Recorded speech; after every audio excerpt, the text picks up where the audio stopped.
Hi everyone. I hope कि आप लोगों को स्क्रीन विजुअल होगी। तो ये वीडियो ऑन डिमांड बन रही है भाई। ठीक है। हमारे किसी सब्सक्राइबर ने बोला था कि सर पीएचडी के ऊपर एडमिशन के लिए एक्चुअली में मुझे इंस्टाग्राम पर मैसेज आया था। ठीक है कि सर पीएचडी एडमिशन कैसे होता है पीजीआई में, तो उसके ऊपर एक वीडियो बनानी है क्योंकि वो आई थिंक बोर्ड नहीं मैं मैसेज कर रही है अभी। ठीक है, जिन्होंने मैसेज किया था मुझे। तो आप लोग भी अपनी क्वेरी मेरे साथ शेयर कर सकते हो, अगर आपको कोई भी क्वेरी रहती है तो उसके ऊपर वीडियोस बन जाएगी। ठीक है। तो थोड़ा सा लेट में इसलिए हुआ क्योंकि मैं थोड़ा बिजी था। ठीक है। तो जैसे मेरे को टाइम मिलता है तो मैं डिटेल वीडियो बना, ये वीडियो होने वाली है how to take admission for PhD in PGI. ठीक है। क्या क्या सिलेबस, क्या क्या एलिजिबिलिटी क्राइटेरिया रहते हैं, कहाँ कहाँ कितनी सीट्स अवेलेबल है, क्या फेलोशिप का कोई एडवांटेज है या नहीं है पीजीआई में। ठीक है। क्योंकि पीजीआई अपना अलग से एग्जाम लेता है पीएचडी का, तो फेलोशिप अगर आपके पास है यूजीसी की, ठीक है, तो उसका कितना फायदा होगा आपको, वो सारी चीजें इस एक सिंगल वीडियो में आपके साथ डिस्कस होने वाली है। नमस्कार दोस्तों, मेरा नाम है Chetan and I am a graduate from PGI Chandigarh. ठीक है। तो PGI Chandigarh is my alma mater. ठीक है। तो ऑलरेडी मैं वहाँ पर काम कर चुका हूँ 4-5 साल। ठीक है। तो चलिए अब अपनी वीडियो शुरू करते हैं। देखिए पीजीआई में एक बात मैं आपको क्लियरली बता देता हूँ, जो ये वीडियो मैं बना रहा हूँ बिल्कुल ऑफिशियली जो इनकी वेबसाइट पे डेटा अवेलेबल है उसके बेस पे मैं बना रहा हूँ। ठीक है। पिछले साल का जो प्रोस्पेक्टस था ना उसके अकॉर्डिंग ही आपको सारी चीज़ें एक्सप्लेन करूँगा इसमें। ठीक है। डिटेल पूरी आपको बताऊंगा कि पीजीआई की वेबसाइट पे भी कहाँ मिलेगा आपको प्रोस्पेक्टस। ठीक है। जैसे आपने यहाँ पे गूगल पे कहीं भी डाला, देखो मैं करके दिखा देता हूँ। जैसे आपने डाला कि गूगल पे की how to take admission prospectus for PGI Chandigarh का, तो यहाँ पर ये लिंक आएगा। तो इस पर जैसे आप क्लिक करोगे पीजीआई बोर्ड को एग्जामिनेशन, इस पर यहाँ पर ये देखो यहाँ पर पीएचडी एंट्रेंस होता है जनवरी में। ठीक है। तो जैसे आप यहाँ पर क्लिक है टू अप्लाई पर क्लिक करोगे तो आपके सामने एक नई विंडो पॉपअप होगी, वहाँ पर आपको बहुत सारी चीज़ें यहाँ पर आपको यहाँ पर अप्लाई करने का ऑप्शन मिल जाएगा। और हमें तो केवल भाई अभी के लिए प्रोस्पेक्टस चाहिए, तो मैं प्रोस्पेक्टस को डाल देता डाउनलोड। ठीक है। तो ये देखो प्रोस्पेक्टस हो गया डाउनलोड आपके सामने। मैं चाहूँगा तो इसको अपने टेलीग्राम चैनल पर डाल दूँगा, वहाँ से आप जाकर इसको डाउनलोड कर सकते हो, या सिंपल आप पीजीआई की वेबसाइट से भी डाउनलोड कर सकते हो। ठीक है। तो प्रोस्पेक्टस डाउनलोड मैंने कर लिया, तो अभी चलिए आपसे डिस्कस करता हूँ कि कैसे कैसे क्या क्या प्रोसीजर रहने वाला है पीजीआई में एडमिशन का, पीएचडी का। ठीक है। तो पीजीआई में देख सकते हो भाई आपके सामने प्रोस्पेक्टस है, पोस्ट ग्रेजुएट इंस्टीट्यूट और medical education and research PhD program January 2026 का ये प्रोस्पेक्टस है, जो कि मैं आपको इस वीडियो में आपके साथ जो ये डिस्कस करूँगा ये जनवरी का है। ठीक है। तो सेम ही रहता है इनका प्रोस्पेक्टस। तो ठीक है, प्रोस्पेक्टस में तो और तो क्या ही चेंज करेंगे माइनर वगैरह। ठीक है। एक तो मेरा यार पीसी भी हैंग मार जाता है ना। ठीक है, अभी आई थिंक ये हैंग हो गया है। ठीक है। तो देखते हैं, थोड़ा वेट करते हैं, ये पता नहीं क्या हो गया इसको। ठीक है, हम काम करने लगे। ठीक है। तो हाँ, देखो ये तो डेट वगैरह दी हुई है, चलो इसके ऊपर तो अभी इतना ध्यान देंगे नहीं हम। डेट वगैरह तो हमें तो मेन तो हमारा जो मेन फोकस है वो है आपको कि एडमिशन मिलते हैं। यहाँ पर देखो ये सारे डेट्स वगैरह दी हुई है कि कब कब फॉर्म निकलते हैं। जैसे जनवरी नेशनल था, इसके लिए इन्होंने नवंबर में फॉर्म्स निकाल दिए थे। ठीक है। और 12 मतलब डेट ऑफ काउंसलिंग भी इन्होंने टेंटेटिव दे दी थी। और देखो रिजल्ट इन्होंने बोला है कि जो डिक्लेरेशन ऑफ रिजल्ट, रिजल्ट कहाँ पर डिक्लेयर होगा, आपका जो एंट्रेंस है इसका पीएचडी का, तो रिजल्ट आपको वेबसाइट पर ही मिलेगा। ठीक है। www.pgiml.edu.in पर। ठीक है। इन्होंने लिखा हुआ है कि result of individual candidate will not be informed on telephone और candidate are not advise to contact any PGL, यानी कि आपको आपका जो इंडिविजुअल रिजल्ट है वो आपको किसी से पूछना नहीं है। ठीक है। वो आपकी वेबसाइट पे ही आएगा। ठीक है। हाउएवर इंडिविजुअल, क्योंकि अपना रिजल्ट आप चेक कर सकते हो, इनका आता है जब रिजल्ट तो आप लॉगिन करके चेक करने का ऑप्शन रहता है। उसके बाद देखो फीस देख सकते हो आप, ऑनलाइन जो एप्लीकेशन फीस है वो आपकी 1500। ठीक है। तो 1500 रुपये है। ठीक है, प्लस ट्रांजेक्शन और SC ST के लिए है तो आपकी 1200 रुपये। ठीक है। उसके बाद देखिए मोड ऑफ पेमेंट आपका फीस का रहने वाला है वो आपका through debit card, credit card और नेट बैंकिंग से। ठीक है। यूपीआई को जस्ट आपको अवॉइड करना है। ठीक है, पेमेंट थ्रू यूपीआई। तो यहाँ पर देखो इन्होंने साफ लिखा हुआ है कि all applicant are advise to read the prospectus and help manual carefully. ठीक है, आपका जो प्रोस्पेक्टस है और ये मैनुअल है इसको केयरफुली पढ़ना आपने। ठीक है, क्योंकि बिफोर आप जब ऑनलाइन एप्लीकेशन फॉर्म शुरू करोगे उससे पहले आपको अच्छे से पढ़ना है और अपने इंश्योर करना है कि आप जब एप्लीकेशन फॉर्म भरे तो उसको कोई कॉलम ब्लैंक ना रहे। ठीक है, क्योंकि देखिए एक बार क्योंकि आपको बाद में फिर प्रिंट भी करना है रजिस्ट्रेशन फॉर्म का, ठीक है। और रजिस्ट्रेशन फॉर्म को प्रिंट करके अपने पास एक कॉपी ज़रूर रखनी है। जब आपकी काउंसलिंग वगैरह होगी तो वहाँ पर बहुत सारी चीज़ों की ज़रूरत पड़ती है। तो ये बच्चे बड़े मतलब कई बार क्या करते हैं, काफ़ी नहीं रखते प्रिंट करके, तो उनको काफ़ी दिक्कतें आती हैं अगर उनका एडमिशन हो भी जाता है तो। देखो यहाँ पर टू फैसिलिटेट कोई री-एडमिशन क्वेरी, यहाँ पर इसको आप अगर अगर आपकी कोई भी क्वेरी है, ठीक है, पीएचडी से रिलेटेड, तो आप इस जीमेल आईडी पर यहाँ पर आप इनको मेल भी कर सकते हो, phdeexam.pgi@gmail.com, ठीक है, ऑफ रजिस्ट्रेशन फॉर्म, ठीक है। उसके बाद रिप्लाई और क्लैरिफिकेशन आपका इससे मिलेगा, और any change in the schedule वो आपकी पीजीआई वेबसाइट पर अपलोड कर दी जाएगी अगर कोई भी शेड्यूल में चेंज होगा तो, ठीक है। तो ये फिर से भाई आज तो ये बड़ा प्रॉब्लम करेगा मुझे लगता है, क्योंकि देखिए वीडियो काफ़ी लंबी जाने वाली है, तो मेक श्योर कि आप मतलब आराम से बैठ जाए वीडियो में, ठीक है, और एक एक स्टेप देखें, मैं कैसे कैसे बताता जाऊँगा, तो आपको मेक श्योर करना है कि आपको एक एक स्टेप आपको इसका समझना है, ठीक है, कि कैसे कैसे। तो ये सारी चीज़ें मेरी इसके में आप पढ़ सकते हो, प्रोस्पेक्टस को अपने टेलीग्राम पर डाल दिया, वहाँ जाकर आप चेकआउट कर सकते हो। ये तो बताया गया कि डायरेक्टर हमारे डॉक्टर विवेक लाल है, ठीक है, डीन एकेडमिक्स। और उसके बाद ये कुछ इंपॉर्टेंट हेल्पलाइन नंबर दिए हुए हैं, ईमेल एड्रेस दिया हुआ है phd@gmail.com, ठीक है। उसके बाद पोस्टल एड्रेस दिया हुआ है रजिस्ट्रार का, ठीक है। उसके बाद ये फैक्स, अगर इनको फैक्स कर सकते हो। तो चलिए अब ये हेल्पलाइन है, जनरल और टेक्निकल क्वेरी के हेल्पलाइन नंबर है, आप इनका स्क्रीनशॉट लेके रख सकते हैं, ठीक है। उसके बाद देखो the government of India ministry health and, मतलब ये सारा आप यहाँ पे पढ़ सकते हो पीजीआई के बारे में, ठीक है। तो उन सब डिटेल में तो हम जाएंगे नहीं, अब जो हमारा मेन मुद्दा है वो है आपका, ठीक है। तो आगे चलते हैं, एम्स एंड ऑब्जेक्टिव है एडमिशन, हाँ ये यहाँ पर आएगा, एडमिशन टू द कोर्स, ये इम्पोर्टेंट है, ये इम्पोर्टेंट इसलिए क्योंकि ये हमारी आज वीडियो का मुद्दा है। देखो admission to PhD courses offered at institute is done twice a year.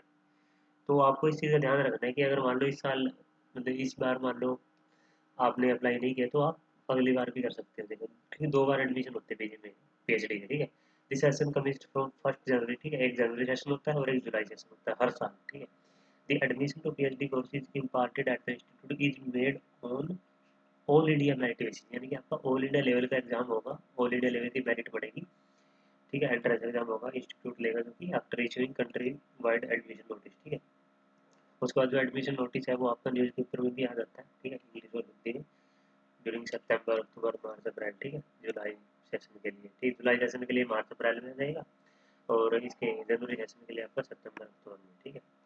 तो उसके बाद यहाँ पर ये तो समरी दी हुई है एग्जामिनेशन पैटर्न की, तो ये भी आप एक बार आप देख लो कि आपका एग्जामिनेशन पैटर्न में क्या क्या है, आपका सीबीटी बेस्ड है, तो ये ठीक है।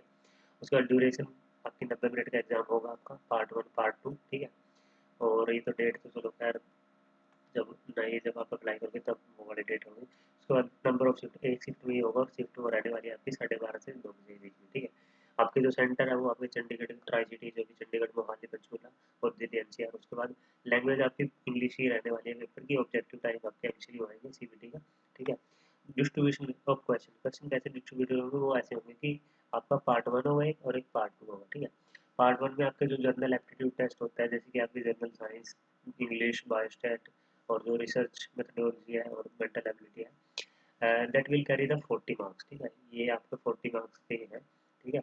उसके बाद बात करें तो पार्ट टू में आपके वही जो स्ट्रीम स्पेसिफिक होता है, जो नॉन मेडिकल और मेडिकल सोशल बिहेवियरल साइंसेज के जो कैंडिडेट होते हैं, exam will be there view 100 question of various discipline and candidate have to attempt 40 of them.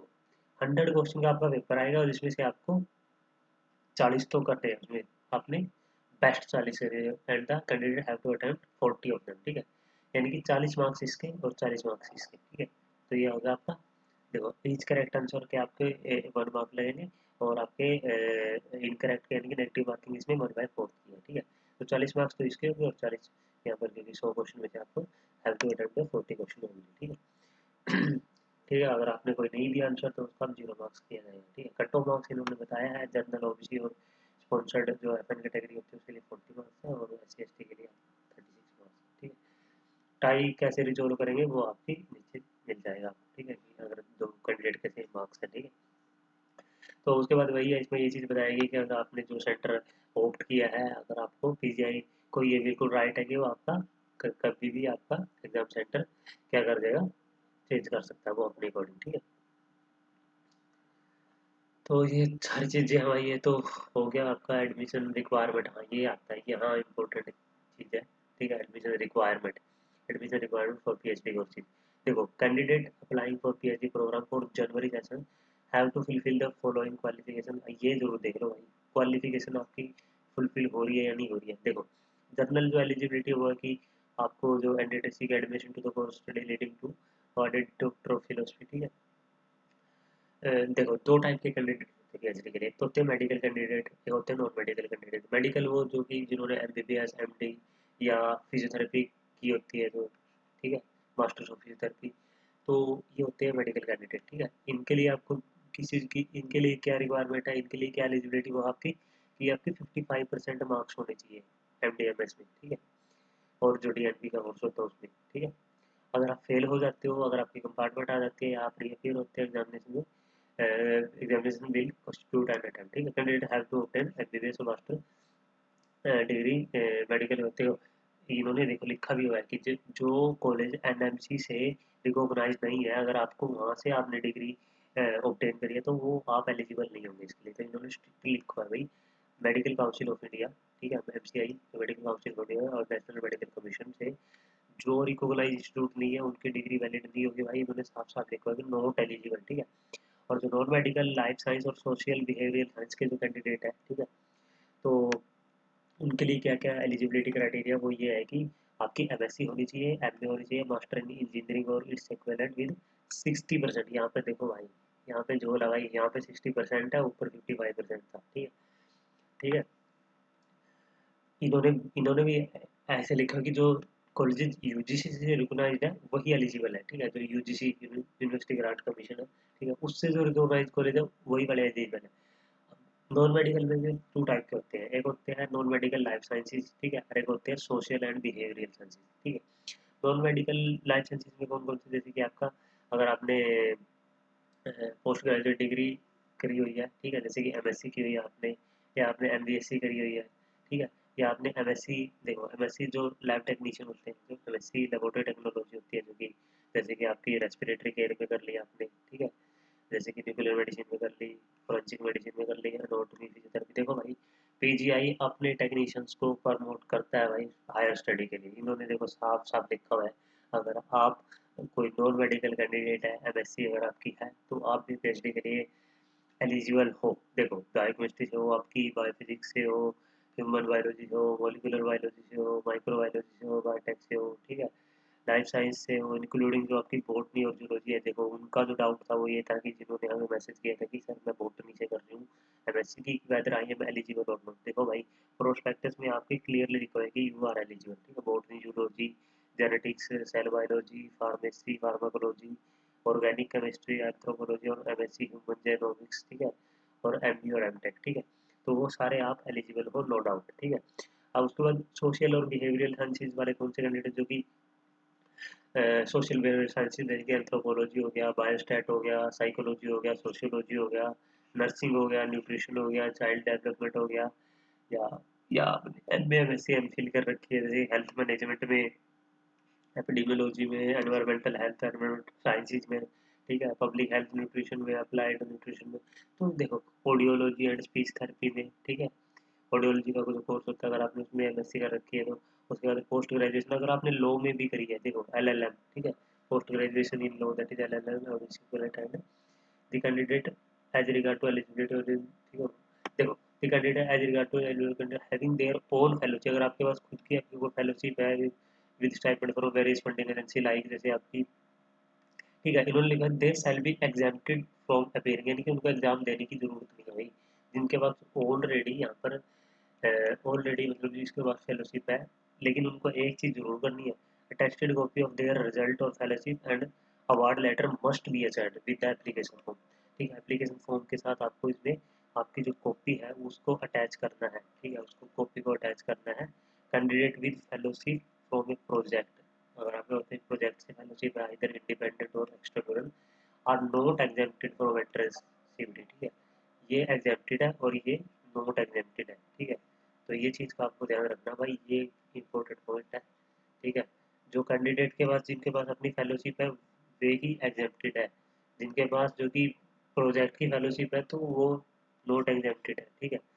उसके बाद स्पॉन्सर्ड कैंडिडेट की बात करते हैं सर। स्पॉन्सर्ड कैंडिडेट के लिए क्या क्या है? स्पॉन्सर्ड कैंडिडेट के लिए है सर कि candidate apply for admission as sponsored और डेप्यूटेड कैंडिडेट, कहीं पे आप डेप्यूटेड कैंडिडेट हो तो आपको फॉरनिश द फॉलोइंग सर्टिफिकेट और रिटर्निंग विद हिज और एप्लीकेशन फ्रॉम हिज एम्प्लॉयर। ठीक है, जो जहाँ भी आप काम कर रहे हो, जहाँ से जो भी अथॉरिटी आपको जो स्पॉन्सर कर रही है, तो आपने एक तो देखो, सबसे पहले आपको क्या होना चाहिए कि आपको वो जहाँ पर आप काम कर रहे हो वहाँ पे आप रेगुलर एम्प्लॉय होने चाहिए। ठीक है, ये होगी कंडीशन वन। ठीक है, जो कि आपको स्पॉन्सरिंग अथॉरिटी है। ठीक है, और आपको एटलीस्ट 3 साल तो वहाँ पर काम करते हुए होना ही होना चाहिए, जहाँ पर आप रेगुलर काम कर रहे हो। ठीक है, that after completion of course and training at PI Chandigarh, the candidate will be suitably employed by the deputy to work at least for 5 years in the specialty in which the training is received by the candidate at PJ। ठीक है, ये है condition number 2 कि जहाँ पर आप काम कर रहे हो, जिस भी ऑर्गेनाइजेशन में आप काम कर रहे हो, अगर आपकी डिग्री के बाद आप जब उसमें वापस जाओगे तो आपको 5 साल तक वहाँ पर इन्होंने देखो लिखा हुआ है स्पॉन्सरिंग अथॉरिटी टू वर्क